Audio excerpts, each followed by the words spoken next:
Hello সবাইকে, আপনাদের সবাইকে স্বাগতম জানাচ্ছি আজকের ভিডিওতে এবং আজকের ভিডিওতে আমরা অস্ট্রেলিয়ার একটা ইউনিভার্সিটির গ্র্যাজুয়েট স্কলারশিপ সম্পর্কে জানবো। মানে স্কলারশিপটা আপনার মাস্টার্স এবং পিএইচডি এবং এইটা হচ্ছে আরটিপি স্কলারশিপ মানে রিসার্চ ট্রেনিং প্রোগ্রাম। এই স্কলারশিপ এবং স্কলারশিপগুলো ফুল ফান্ডেড এবং আরও ভালো ভালো কিছু সুযোগ সুবিধা আছে স্কলারশিপের মধ্যে। এছাড়া আমরা এই বিশ্ববিদ্যালয়ের ভর্তির জন্য যে তথ্যগুলো স্পেশালি এখানকার জিপিএ, ইংরেজি ভাষার দক্ষতা, টিউশন ফি কেমন এবং এই বিশ্ববিদ্যালয়ে পড়াশোনা করাকালীন একজন ইন্টারন্যাশনাল স্টুডেন্ট হিসেবে আপনার থাকার যে খরচগুলো হতে পারে এগুলো নিয়েও আমরা কথা বলার চেষ্টা করব। তো ভিউয়ার্স, মূল ভিডিওতে যাওয়ার আগে বলি, আপনারা দেখছেন স্টুডেন্ট অপরচুনিটিস বিডি। এখানে আপনারা বাংলাদেশ ও ইন্টারন্যাশনাল স্টুডেন্টদের জন্য দেশের বাইরে স্কলারশিপ, ইন্টার্নশিপ, জব অপরচুনিটি ও অন্যান্য বিভিন্ন ধরনের অপরচুনিটি নিয়ে ইনফরমেটিভ ভিডিও পেয়ে থাকেন। ভিউয়ার্স, আপনি যদি আমাদের ইউটিউব চ্যানেল নতুন হয়ে থাকেন তাহলে অনুরোধ থাকবে আমাদের চ্যানেলটি সাবস্ক্রাইব করতে। তো এখানে যে ইউনিভার্সিটিটা মুডক ইউনিভার্সিটি, যেটা র্যাঙ্ক হচ্ছে 436তম পুরো ওয়ার্ল্ডের মধ্যে, এবং এখানকার যে মাস্টার্স প্রোগ্রামগুলো স্পেশালি মাস্টার্স বাই রিসার্চ মানে যে সকল মাস্টার্সের থিসিস রয়েছে এগুলো আপনার 2 বছর এবং যে পিএইচডি প্রোগ্রাম আছে এগুলো আপনার 3 বছরের জন্য হয়ে থাকে। এবং এই স্কলারশিপ আবেদনের শেষ সময় হচ্ছে 30শে সেপ্টেম্বর 2024।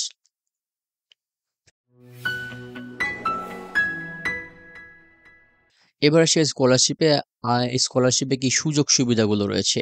প্রথমেই বলেছে এটা একটা ফুললি ফান্ডেড স্কলারশিপ, মানে আপনার সম্পূর্ণ টিউশন ফি কভার করবে স্কলারশিপটা এবং আপনাকে প্রতি বছর একটা হিউজ অ্যামাউন্টের লিভিং অ্যালাউন্স মানে থাকার জন্য যে খরচপাতিগুলো হয় সেই খরচপাতি বাবদ আপনাকে $37,000 দেবে।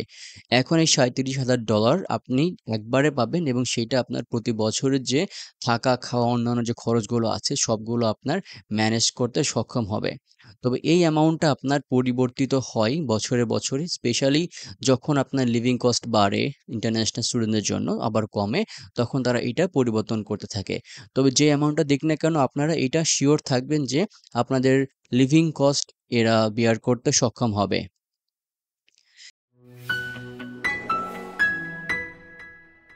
এবারে সেই স্কলারশিপে অ্যাপ্লাই করার জন্য আবেদনের যোগ্যতা কী? যারা মাস্টার্সে অ্যাপ্লাই করবেন তাদের জন্য অবশ্যই একটা ব্যাচেলর ডিগ্রি থাকতে হবে with first or second class honour, মানে আপনাকে ফার্স্ট ক্লাস অথবা সেকেন্ড ক্লাসের মধ্যে একটা সিজিপিএ থাকতে হবে এখানে অ্যাপ্লাই করতে হলে। তবে সিজিপিএটা যতটা ভালো হবে স্পেশালি 3 পয়েন্ট বা 3.25 এর উপর হইলে আপনার জন্য এখানে স্কলারশিপ পাওয়ার ক্ষেত্রে একটু ভালো হবে। এবং যারা পিএইচডিতে অ্যাপ্লাই করতে চান তাদের জন্য অবশ্যই একটা ব্যাচেলর এবং একটা মাস্টার্স ডিগ্রি থাকতে হবে এবং তার সাথে আপনার যেন রিসার্চ রিলেটেড এক্সপিরিয়েন্স থাকে, স্পেশালি মাস্টার্সের যেন আপনার থিসিস বা রিসার্চ থাকে। এবং আপনাকে অবশ্যই এই বিশ্ববিদ্যালয়ের এই প্রোগ্রামগুলোতে মাস্টার্স বাই থিসিস অথবা পিএইচডিতে এনরোল করতে হবে। আপনার মধ্যে রিসার্চ বা গবেষণার ভালো সম্ভাবনা বা পোটেনশিয়ালিটি থাকতে হবে। আপনার একটা ভালো রিসার্চ প্রপোজাল থাকতে হবে। এবং বিশ্ববিদ্যালয়ে আবেদনের সময় যে ইংরেজি ভাষার দক্ষতার যে যোগ্যতা সেটা আপনাকে প্রমাণ করতে হবে এবং এখানেও আপনার ইংরেজি ভাষার যে সার্টিফিকেট এটাও এখানে প্রয়োজন হবে, যেটা নিয়ে আমরা একটু পরেই কথা বলবো। এবার আসি এই স্কলারশিপে অ্যাপ্লাই করতে হইলে আপনার কি কি ধরনের ডকুমেন্টস প্রয়োজন হবে। আপনার একাডেমিক ট্রান্সক্রিপ্টস মানে আপনার ব্যাচেলর বা মাস্টার্স যেটা আপনার দরকার হবে সেটা ট্রান্সক্রিপ্ট এবং সার্টিফিকেটগুলো, ইংরেজি ভাষার দক্ষতার প্রমাণ, রিসার্চ প্রপোজাল, আপনার একটা কমপ্লিট সিভি বা রিজুমি, রিকমেন্ডেশন লেটার, আইডেন্টিটির প্রুফ। এক্ষেত্রে আপনি আপনার এনআইডি অথবা পাসপোর্ট ব্যবহার করতে পারেন এবং আপনার আগে যে দক্ষতা আছে গবেষণার সেটার এভিডেন্স প্রয়োজন হবে। এক্ষেত্রে আপনি আপনার রিসার্চ প্রোফাইল অথবা ম্যানুস্ক্রিপ্ট বা যেইটা এখানে এরা গ্রহণ করে সেটা আপনি এখানে এড করতে পারবেন।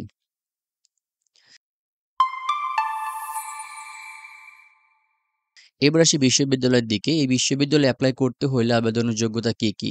প্রথমে আমরা জিপিএ এর মধ্যে আসি। যদি আপনারা এখানে ব্যাচেলর এপ্লাই করতে চান তাহলে এরা সাধারণত জিপিএ 4 এর স্কেলে 3.5 থেকে সরি 2.5 থেকে 3.0 চায়। তাহলে আমরা 5 এর মধ্যে ধরতে পারি আপনার মিনিমাম যদি 4.25 থাকে বা 4.50 থাকে তাহলে আপনি এখানে অ্যাপ্লাই করতে পারবেন।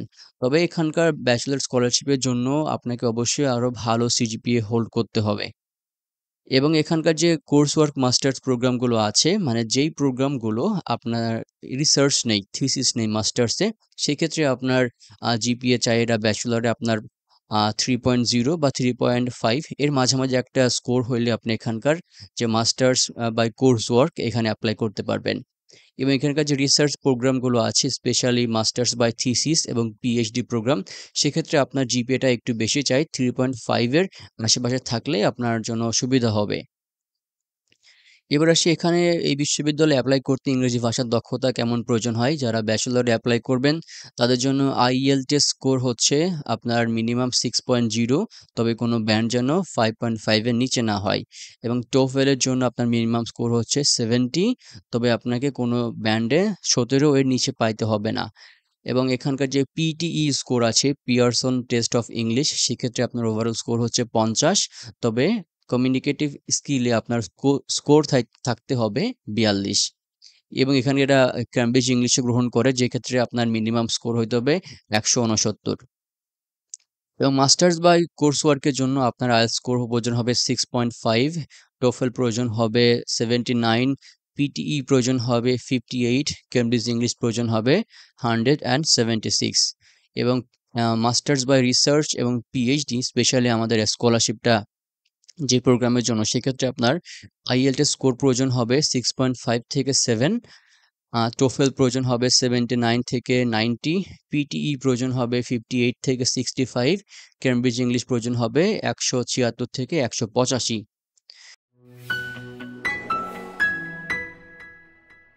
এবার আসি যে আমরা এই বিশ্ববিদ্যালয়ে পড়াশোনা করতে হলে আপনার টিউশন ফি কেমন দেওয়া লাগতে পারে। এখানে আমরা গড় টিউশন ফি নেওয়ার চেষ্টা করেছি এবং এখানকার যে কারেন্সি এটা আমরা অস্ট্রেলিয়ান ডলারে রেখেছি।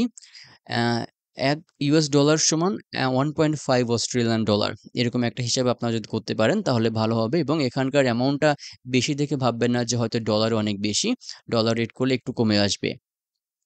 তো এখানকার যে ব্যাচেলর প্রোগ্রামগুলো আছে সেখানে বছরে আপনার 27,000 থেকে 35,000 অস্ট্রেলিয়ান ডলার প্রয়োজন হবে টিউশন ফি বাবদ। পোস্ট গ্রাজুয়েট প্রোগ্রামের জন্য আপনার বছরে 30,000 থেকে 37,000 ডলার প্রয়োজন হবে।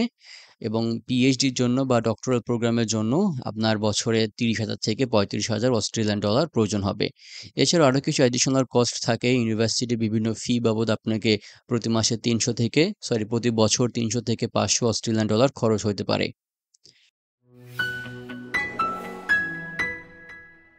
এবার আসি আমরা এই বিশ্ববিদ্যালয়ে কোন কোন ধরনের প্রোগ্রামে আপনারা পড়াশোনা করতে পারবেন, কোন কোন ধরনের সাবজেক্ট বা ফ্যাকাল্টি রয়েছে।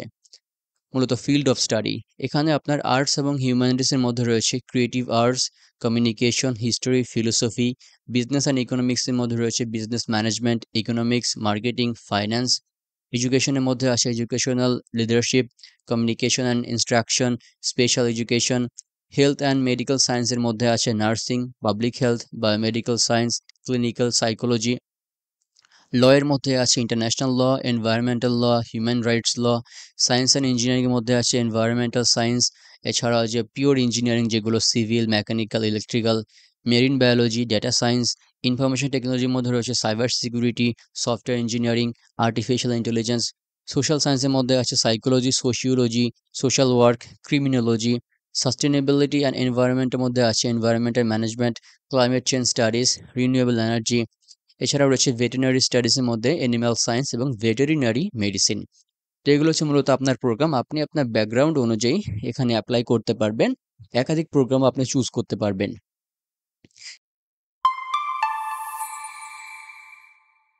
এবার আসি যে আমরা অস্ট্রেলিয়ার এই যে এই বিশ্ববিদ্যালয়টা, যেটা আপনার অস্ট্রেলিয়ার পার্থে অবস্থিত, এখানে আপনি যদি এই বিশ্ববিদ্যালয়ে পড়াশোনা করেন তখন আপনার থাকার জন্য কি খরচ হইতে পারে, মূলত লিভিং এক্সপেন্স। তো বসবাসের জন্য ভাড়া বাবদ প্রতি মাসে আপনার 500 থেকে 1,000 অস্ট্রেলিয়ান ডলার খরচ হতে পারে যদি আপনারা বিশ্ববিদ্যালয়ের হলে বা ক্যাম্পাসের মধ্যে থাকেন। এবং যদি আপনারা একটা শেয়ার্ড অ্যাপার্টমেন্টে থাকেন বন্ধু বা স্টুডেন্টদের নিয়ে, সেক্ষেত্রে আপনার এটা 600 থেকে 1,200 অস্ট্রেলিয়ান ডলার খরচ হতে পারে। এবং যদি আপনারা নিজের মতো করে থাকেন প্রাইভেট কোনো অ্যাপার্টমেন্ট নিয়ে, সেক্ষেত্রে আপনার 1200 থেকে 2,000 অস্ট্রেলিয়ান ডলার খরচ হবে। এছাড়া ইলেকট্রিসিটি, গ্যাস, ওয়াটার এগুলো বাবদ আপনার প্রতি মাসে ১০০ থেকে ২০০ অস্ট্রেলিয়ান ডলার খরচ হইতে পারে। খাবারের জন্য আপনার প্রতি মাসে বাজার সদাই এগুলোর জন্য অস্ট্রেলিয়ান ডলারে ৩০০ থেকে ৬০০ খরচ হবে। যাতায়াতের জন্য পাবলিক ট্রান্সপোর্ট ব্যবহার করলে আপনার হচ্ছে প্রতি মাসে ১০০ থেকে ১৫০ ডলার খরচ হবে অস্ট্রেলিয়ান ডলারে। ইন্টারনেট এবং মোবাইল ফোন এবং পার্সোনাল এক্সপেন্সের জন্য আপনার খরচ হইতে পারে ১০০ থেকে ২০০ অস্ট্রেলিয়ান ডলার। তো টোটাল যদি আমরা চিন্তা করি তাহলে আপনি যদি একটু বাজেটের মধ্যে থাকেন, একটু সেভ করে চলার চেষ্টা করেন তাহলে আপনি ১,৪০০ থেকে ২,২০০ অস্ট্রেলিয়ান ডলারের মধ্যে প্রতি মাসে আপনি চলে যেতে পারবেন। তবে আপনি যদি আরেকটু ভালো একটু সুযোগ সুবিধা নিয়ে থাকতে চান তাহলে আপনার হচ্ছে ২,০০০ থেকে ৩,০০০ অস্ট্রেলিয়ান ডলার খরচ হবে এখানে লিভিং এক্সপেন্স বাবদ। তো আমরা একটু এই বিশ্ববিদ্যালয়ের স্কলারশিপ অ্যাপ্লিকেশন করার ক্ষেত্রে কিছু বলে আসি। অ্যাপ্লিকেশনটা আপনার একটা অ্যাপ্লিকেশনই হবে যেখানে আপনি ইউনিভার্সিটি এবং স্কলারশিপ একই সাথে এপ্লাই করতে পারবেন। তবে হ্যাঁ, আপনাকে ১ম এ হচ্ছে এই ইউনিভার্সিটির যে ফ্যাকাল্টি আপনি চুজ করেছেন, যে প্রোগ্রামে আপনি যাবেন, সেই প্রোগ্রামের ফ্যাকাল্টি মেম্বার আগে দেখবেন। ফ্যাকাল্টি মেম্বারে কারা, কারা আছে, কোন প্রফেসররা আছে এবং তার রিসার্চ ইন্টারেস্টের সাথে আপনার রিসার্চ ইন্টারেস্ট মিল হলে আপনি তার সাথে কনট্যাক্ট করবেন এবং তার রেফারেন্সে বা তার রিকমেন্ডেশনে আপনি হচ্ছে স্কলারশিপে এবং ইউনিভার্সিটিতে এপ্লাই করবেন। মূলত সে আপনাকে রেফার করবে বা রিকমেন্ড করবে। তো আপনাকে অবশ্যই সুপারভাইজারের সাথে আগে কনট্যাক্ট করে নিতে হবে এবং অবশ্যই আপনি রিসার্চ প্রপোজালটা তৈরি করে রাখবেন, কারণ রিসার্চ প্রপোজালটা আপনার এপ্লাই করার সময় প্রয়োজন হবে এবং সুপারভাইজারের সাথে কনট্যাক্ট করার সময় কিন্তু আপনার রিসার্চ প্রপোজালটা প্রয়োজন হবে। তো ভিউয়ার্স, এছাড়া আপনাদের যদি আরো কোনো প্রশ্ন থাকে আপনারা অবশ্যই কমেন্টে জানাতে পারেন এবং অস্ট্রেলিয়ার আরো অনেক স্কলারশিপের ভিডিও আছে আমাদের ইউটিউব চ্যানেলে। স্পেশাল আমাদের একটা সেপারেট প্লেলিস্টই আছে এখানে অস্ট্রেলিয়া নিয়ে, সেখান থেকে আপনারা অস্ট্রেলিয়ান বিশ্ববিদ্যালয়গুলোর স্কলারশিপ নিয়ে আরো তথ্য পাবেন। তো এই ছিল আজকের ভিডিও। সম্পূর্ণ ভিডিও শেষ পর্যন্ত দেখার জন্য অসংখ্য ধন্যবাদ। সবাই ভালো থাকবেন, সুস্থ থাকবেন। সবার জন্য অনেক, অনেক শুভকামনা রইল। আসসালামু আলাইকুম।